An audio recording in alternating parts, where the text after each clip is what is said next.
Hello, everyone. I'm Renata, this interview host, and today our special guest is Aletha Solter.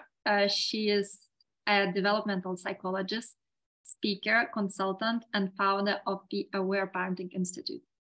Aletha is also an author of parenting books on attachment, trauma, and non-punitive discipline, which were translated into dozens, maybe 20 languages all across the world.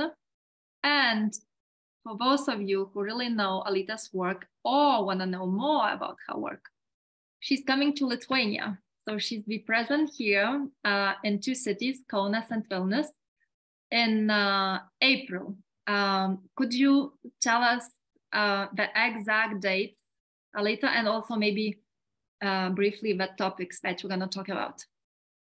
Yeah, well, thank you for having me on your show. So in my first workshop will be on April 13th in Kaunas. Mm-hmm. And the topic is how children heal from stress and trauma.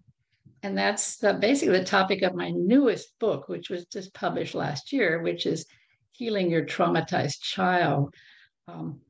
That book will soon be translated into Lithuanian, and 3 of my other books have already been translated into Lithuanian.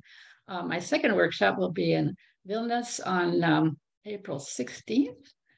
That's a half-day morning workshop, and the topic is discipline without punishments or rewards. And both workshops are very important aspects of my whole approach that I call the aware parenting approach. Thank you. And I'm just going to add another detail for those of you who are not comfortable in English. So the workshop in Vilnius will be translated. So you can have it in Lithuanian, and in Vilnius it's going to be in English only. So depending on the language level, you could choose one of the other city. Yeah, it's the one in Kaunas will be translated. Yes. Yeah. And Vilnius will not. Yes. You are, I guess so 3 of your books were translated into Lithuanian, right? This is going to be the 4th one. Yes, that's correct. But the most known of your books and the book who had the most impact, I guess here, at least in Lithuania, was the one about tears, crying, and tantrums. And so you are known as a tears advocate here.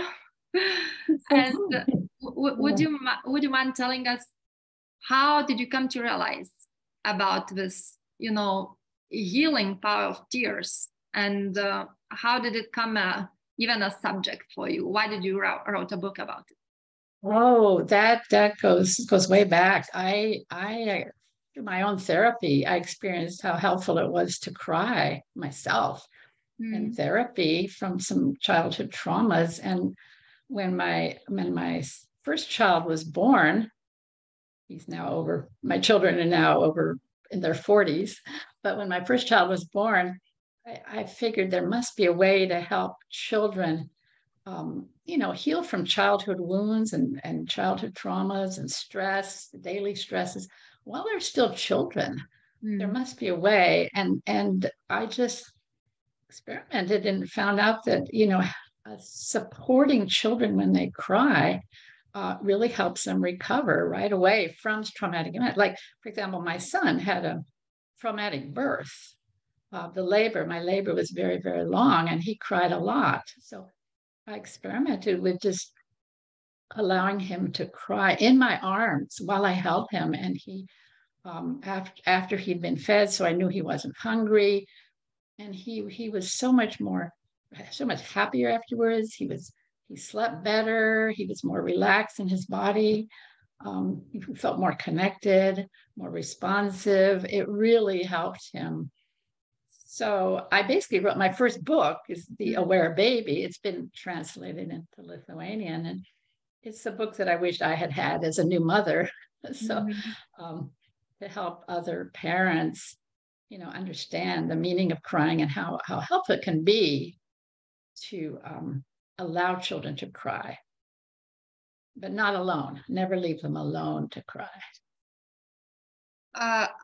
where do you think this misconception comes about crying? Why do you think that crying is bad? Why we try to prevent kids from crying? Well, obviously we want them to be happy, that's for one thing, but then again, this kind of stress and tension we experience when someone cries, we need to fix it. I know it's very common that we do that with adults, we do that with our children, we do that with our babies. We think it's our job to make people happy and stop them from crying. There's just a huge misconception about that. That's why I wrote the information about crying is in all my books, but the book you're talking about, Tears and Tantrums, I don't know the Lithuanian title, but it's so important part that I wrote a book just about that topic. Mm-hmm. There is a misconception. And I think it comes from the fact that, okay, as babies, they cry for two reasons. One is to communicate, to communicate a genuine need. They cry when they're hungry. They cry when they want to be held. They cry when something, when they're too hot or too cold, or and so we don't always recognize that there's a second reason for crying during infancy, and that's what I call the stress release crying. So babies sometimes cry when all their needs are met, not hungry, they're being held in arms, and they might still cry. And that is probably stress release crying. They're crying to heal from something in the past. There's no immediate needs. So the second reason for crying is not generally recognized. And so because of that, we tend to assume that our job is we tend to assume it indicates a need.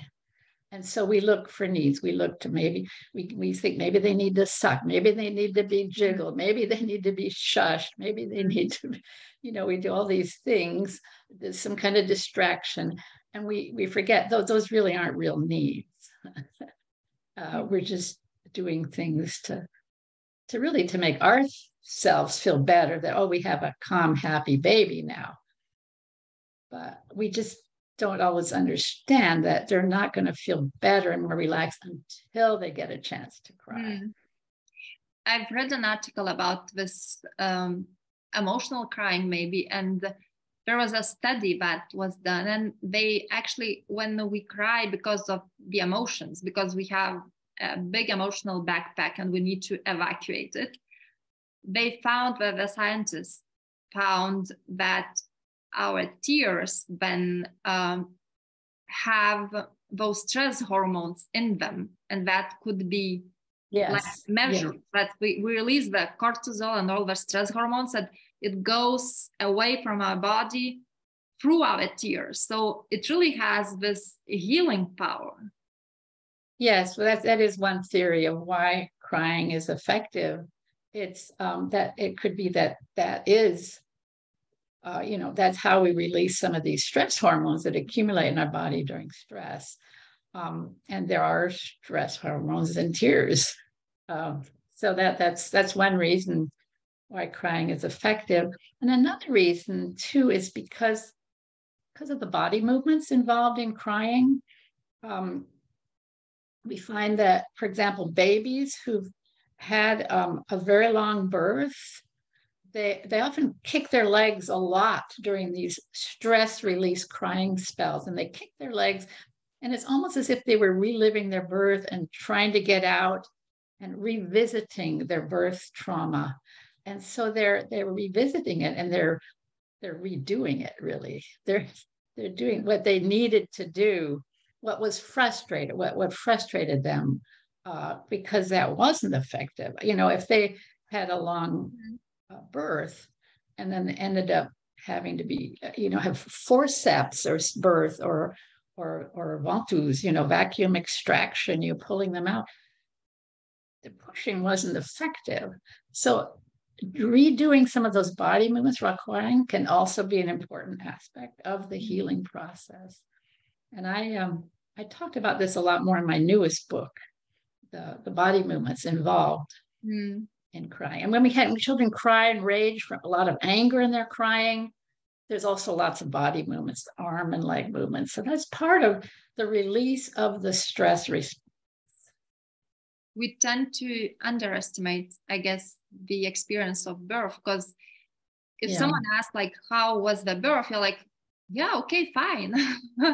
Yeah, it was really good. And I mean, just imagine this little baby inside the mom's belly, and then suddenly someone, something, this force like pushes you, and you have to go through this narrow, tunnel, and you don't understand what's happening. You just feel in your body all this, adrenaline, because you have to get through it. But then, so in itself, it's traumatic. I mean, in itself, it's like you go from heaven to you don't know where you go.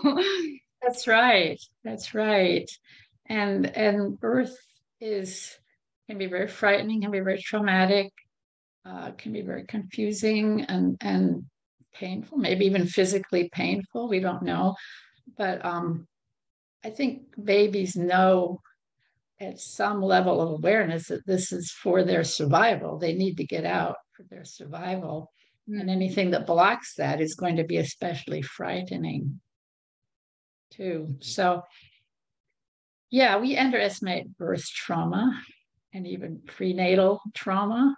If the studies have shown that if mothers are very, very stressed during pregnancy, or some big trauma happens to them, maybe their own mother dies while they're pregnant, or some big trauma during pregnancy, those babies cry more than babies whose mothers didn't have as much prenatal stress. So that's interesting. So it's like the mother can transmit her trauma to the baby. So why do children need to cry? Because I mean, we all get it intellectually, but then again, like a scene in the kitchen, two siblings fighting and one is crying, and you are just enough, like enough. Why all those, tears? Just yeah. So could we just emphasize why do children need to cry? Why we have to let them cry? Okay, we have to let them cry because it helps them release stress, recover from trauma. It will improve their behavior. They'll become calmer, more cooperative. And another very important reason, it helps them feel unconditionally loved. So if children feel that we love them only when they're happy, they cannot feel fully loved. They feel only part of them is loved. Only their happy self is loved. But they need to know that they're loved no matter what they're feeling, no matter what they're doing. So that's the only way to really convey unconditional love, is to accept them with all their emotions. Of course we love them when they're angry, when they're sad, when they're crying, but they might not feel that if we don't respond in a supportive way. They might get the wrong message. They might think, oh, mama doesn't love me.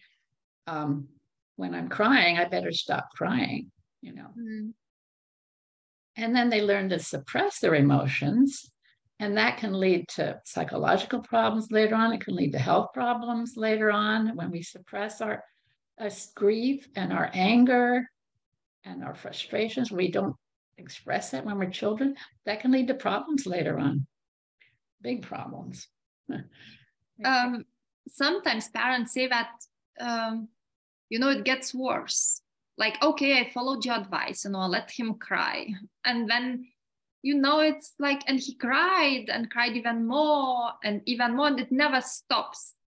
What's that about? Oh, it does stop. Okay, first of all, let me reassure parents, it does stop. Children only cry as much as they need to. And if children haven't cried for a long time, maybe we haven't supported them, maybe we haven't encouraged them, maybe we even punished them for crying, well, when they get a chance to cry, they're going to cry a lot because they finally have the opportunity. So they need to catch up. On their crying, because it accumulates. The stress accumulates in their bodies, nervous system. So It does stop though. We still tend to believe that that's what I heard, at least while I was growing up, that, children who cry and who have tantrums, and we call them, hysterical children when they do those, scenes in a supermarket or in the living room when there are guests invited. We tend to, and I heard that about myself and about my sisters and about friends, that children who cry, they are spoiled children, that, they don't know any limits. They don't have boundaries. They just, they are spoiled. And if I let my children cry, then I'm going to spoil him, and I'm not going to prepare him for life, because life is harsh and we need to be strong. And if they cry, they can't defend themselves. So what do you say about it? I have lots to say about that. So first of all, when children are allowed to cry as much as they need to at home and have rages, have temper tantrums, really release anger, they will be much less likely to cry in public, and they will be much more likely to handle stressful situations outside the home. But they do need that one safe place, and preferably in the home, where they can just release and be themselves and let it all out and have those feelings.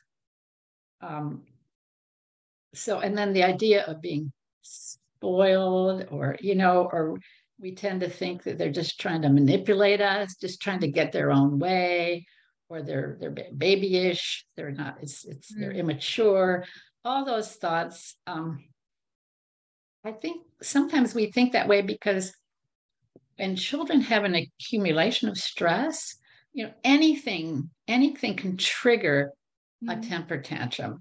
And for example, a broken cookie. I call that the broken cookie phenomenon. I've got a name for it.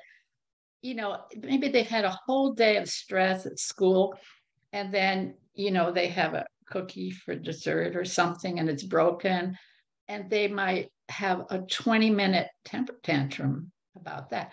So their reaction looks totally out of proportion to the incident that triggered their upset. And so that's one reason we tend to think, oh, they're spoiled, they're just trying to get their own way. My child has turned into a really undisciplined brat. And so, but we don't, when we fail to understand, this is a healing mechanism. This is because they've been holding feelings in all day at school. And now they're finally feeling safe. They're finally feeling safe enough to just let it all out and have a good release with those big feelings out of their bodies. So I think that's one reason, because of the way in which children release. It can be so sudden and so unexpected.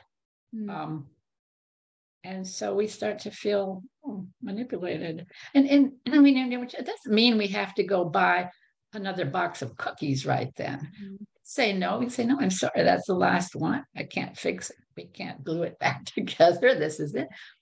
But I'm here and I'm listening, and I see you're upset. It's okay to cry. It's okay to cry.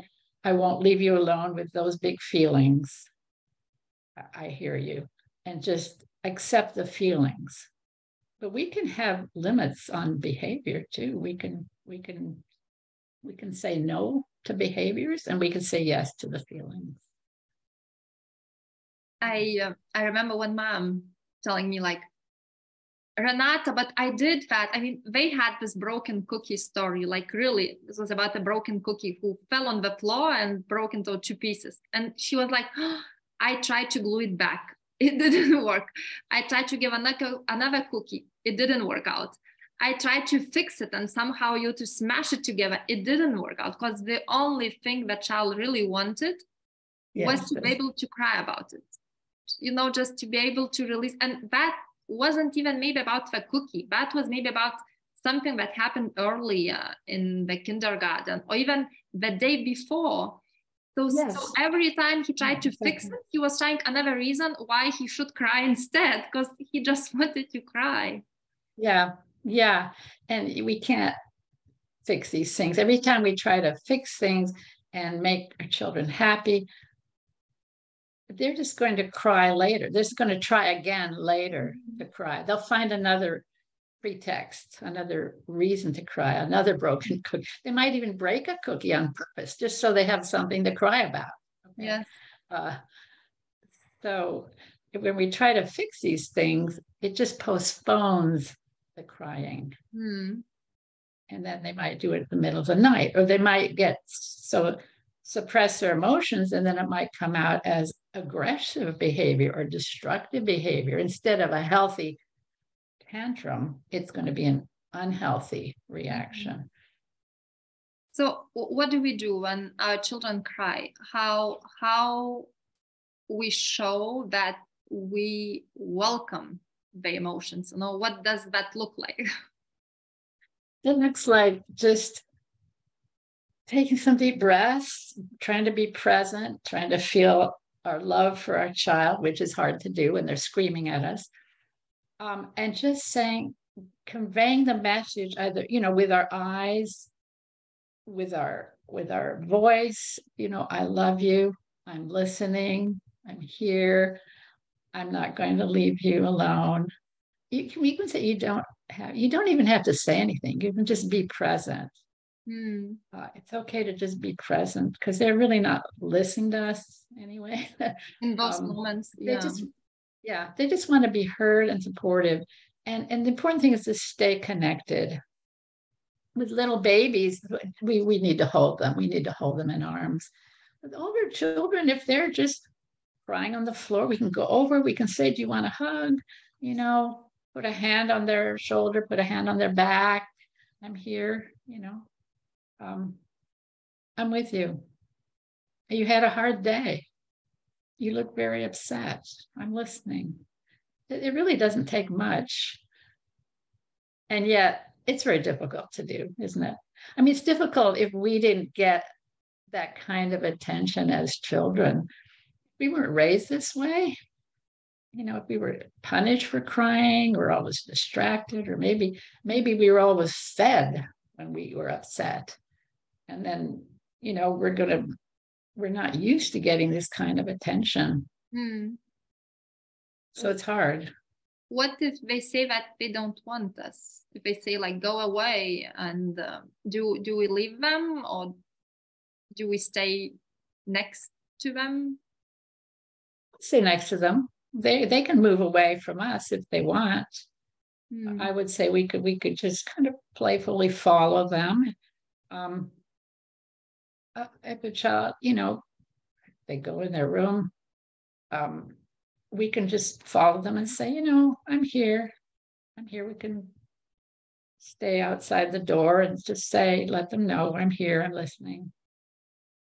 Children who want to isolate themselves, it might be because they haven't felt safe to cry in the past. And so they're afraid, maybe they're going to get interrupted. Maybe they're going to get punished. Maybe they're not really going to be listened to. Or they just might want that little bit of distance to feel safe. That's fine. I would never tell them to go away, though. I would never tell a child to go. But if they say, I hate you, go away, leave me alone, we can just say, yeah, I hear you. I know you're really angry right now, but I love you. I'm here. We can say, I really don't want to leave you alone with those big feelings. I'm here to support you. What about children who hold back tears, who cannot seem to be able to cry? How to make them cry, how to make them go from maybe the anger to tears, so we could release all the tension. Oh, if you mean if they're being aggressive? Yes. Okay, if they're being aggressive, it usually means they need to cry, but they don't feel quite safe enough. So we do need to stop if they're hitting the baby, or they're hitting us, or throwing throwing rocks at the window. We do need to stop that behavior. We need to protect ourselves, and we need to protect the environment. And we might need to intervene with a firm limit physically. If saying no doesn't work, we may need to just hold their wrists, say, I can't let you do that. I'm not willing to let you hit your sister. I need to protect everybody. I need to hold your arms so your arms don't hit. But I'm here and I'm listening and I see that you're angry. Or maybe we need to take the child into another room and sit with them in another room. Maybe take them to sit with them in a small room, like a bathroom, stay with them, keep them from leaving and say, we're just going to be here now. I'm going to stay with you. I can't let you hit the other child. But I'm here. And children will often, when we do these little interruptions of the violence, often they start crying then. They start crying spontaneously. So again, it's saying no to the behavior, but yes to the feelings. Mm-hmm. Yes to the emotions. So we need to separate between the emotion, and all of them are good and are okay to experience. Yeah. But then there are some behaviors that we must stop because they can hurt themselves or hurt other people around them. We have to protect them, prevent them from hurting themselves, from hurting other people. We need to stop that. And with little children, we have to do it firmly, but gently, but sometimes physically, because just saying no, stop hitting, might not work. So we just need to we need to step in. We need to step in and be firm but loving. Mm-hmm. And that's not punishment. I don't recommend any kind of punishment. That's just keeping everyone safe. It's not the punitive use of force. It's the protective use of force. Right. Yeah. What if children have this experience that, they were punished for expressing the feelings, and now as the parents realize that, okay, I want to do differently. And from now on, I want to do differently. So obviously, if I say to my child, you are welcome to cry, he's going to be like, mm-hmm. Unsecure, I guess. And then he would be, I don't know, I'm not sure, because I have this experience that wasn't okay earlier. So how do we do this transition? Yeah, well, I think so it depends on the age of the child too. If we're talking about a teenager, we're talking about a 2-year-old. My answer would be different depending on the age of the child. Let's say it's a toddler. A toddler sent to his room and cry by himself. Okay. Yeah. Well, we just start changing our usual response. Mm-hmm. If we used to send the child to timeout, we just stop doing that. We say, okay, I'm going to stay with you. It's okay I'm going to be with you. It's okay to cry. Or if we used to always distract our child, or always feed them, or always offer something to suck on, we can just stop doing those things. Mm. If we used to say, it's very common to say, oh, it's okay, you're okay. As a child hurts their knee, falls down, bumps their knee, maybe there's a little bit of bleeding, scrapes their knee or something. Instead of maybe before we used to say, oh, it's only a little scratch. It's okay. Don't cry. You're okay. It's nothing. We need to say, oh, you hurt yourself. Looks like that hurts. And just pay attention to the child and pay attention to the injury. Most children can still cry, even if they don't cry for emotional reasons. They can still cry if they hurt themselves. They'll still cry. And so we can make use of the opportunities when they do cry spontaneously and just try to support them at those times. Mm-hmm. and resist the temptation to minimize the pain. Mm. It's okay. You hurt. We don't say it's okay. We say you hurt yourself. Does it hurt? Does it hurt? Let's touch it gently. Tell me where it hurts. And help them, help prolong the crying. Mm. And then they might make use of that to cry about other things. They might think at some level of awareness, oh, my mother is, allowing me to cry because I scraped my knee. Well, maybe this would be a good opportunity to cry about all the stress that happened at school today or whatever. They might make use of the opportunity to release even more. That has nothing to do with the scraped knee.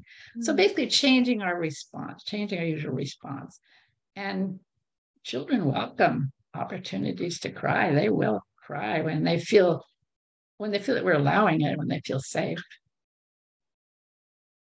What about ourselves as parents? I mean, often we are afraid to cry, and when we are with children, because then we think that children feel scared maybe because we see us crying, and then they're gonna feel like insecure.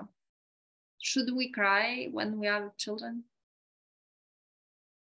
That again depends on the age of the child, and it depends on how we do it.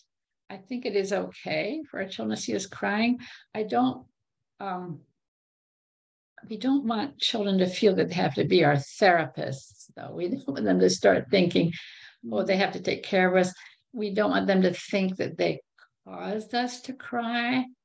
We don't want to say, oh, look what you're making me so sad. You're making me so unhappy because of what you did. You don't want to make children feel guilty. Our emotions are our responsibility. We feel the way we're feeling, probably because of our own childhood to a large extent, right? There's things that happen in our lives, things that happen in our day. Maybe our child's behavior triggers some emotions, but they are really not the cause of what we're feeling. So we don't want them to feel that. And so if we need to cry, you found out someone in the family died and your child sees you crying, that's not a problem. You can just say, Mommy's upset. Mommy's upset right now. Excuse me. Mommy's upset right now. My cousin just died, or my grandmother just died, and Mommy needs to cry right now. Children will understand that. And that somehow gives them the permission to cry when we are sad, because we know that that's okay, but there's space for crying in this house, that crying could happen. Yes, exactly. They'll learn it's okay to cry in this family. And I think it's especially helpful for little boys to see their father crying. If there's a father in the family, that's okay for that father to cry once in a while. That's a wonderful role model for boys and girls, but especially for boys, because so many men have forgotten how to cry, and that's one reason that there was more aggression in men than in women, because they've repressed more emotions than women have generally in many cultures. So if we can be a role model, fathers can be a role model for little boys. Yeah. Men cry too. It's a wonderful message to give. But again, we don't want children to feel that they have to, that they would be responsible for the crying, or that they have to take care of the parent. We don't want that role reversal. We don't want children to feel like they have to be our parents. That's not healthy. We still have to stay parents and be responsible for our own emotions. Yeah. Yes. I have one more question for you, and this is about your own relationship with motherhood. What did you find the most difficult for you as a mom? Like, some of us go through stages, and some of us are perfect with children, with babies, and then they grow, we feel like overwhelmed, or for some of us, like siblings rivalry, it's really a trigger, and for some others no. So what was the most triggering for you? Well, trying to find that balance, I think, between time for myself and time for my children. That's always been a challenge.